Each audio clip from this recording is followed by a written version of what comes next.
जय नेपाल सम्पूर्णमा आजभोलि हाम्रो प्रधानमन्त्री सुशीला कार्कीज्यू उहाँलाई कुनै पनि पार्टी नेपाली जनता उहाँहरूले के भन्दैछन् त जनताले के भन्दैछन् र कुनै पार्टीले के भन्दैछ र जेनजीहरूले के भन्दैछन् भन्ने सबैको जिज्ञासा छ। ल एकचोटि उहाँकै मुखबाट सुनौँ है, जनताले र कुनै पार्टीले के दबाब दिँदैछ त उहाँलाई, के भन्दैछ त तपाईँ उहाँकै मुखबाट सुन्नुहोस् है। भिडियो मन परेमा लाइक, कमेन्ट, सब्सक्राइब र फलो गर्न नबिर्सिनु होला। जय नेपाल। ल हेर्नुहोस् भिडियो।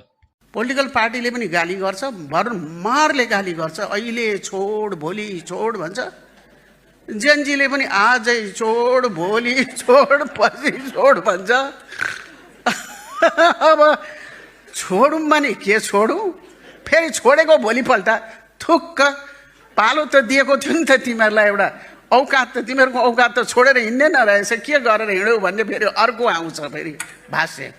हामी त एकदम कस्तो भने पेन्डुलम जस्तो, त्यही पनि सकस गरेर मेहनत गरेर बहुत हामीले एउटा धैर्य धारण गरेर हामी काम गर्दैछौँ।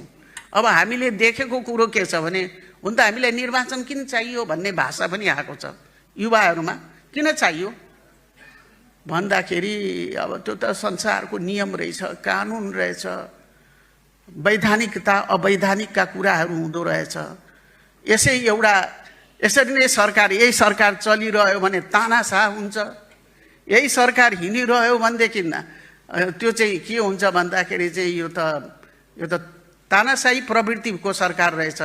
यी त सरकारमा खाना आएका रहेछन्, यो त भोग गर्न आएका रहेछन्, टाँसिएरै बसे भन्छन् भन्ने पनि। अनि कतै जाँदा सुख नहुने अवस्था अहिले हाम्रो छ। हाम्रै बारेमा पनि कथा लेख्नुहोस् तपाईँहरूले। अब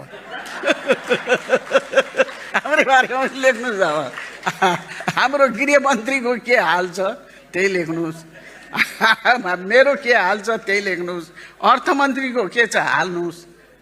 25वटा 30वटा जेनजीहरू हुनुहुन्छ। अनि अब एउटा जेनजीले भन्नुहुन्छ यति काम गर भनेर, अर्को जेनजीले यति गर भन्छ, अर्को जेनजीले यति गर भन्छ। अब यो त के हो। अब हामी चाहिँ के सुरमा छौँ भने मुलुक बङ्गलादेश नहोस् भन्नेमा छौँ।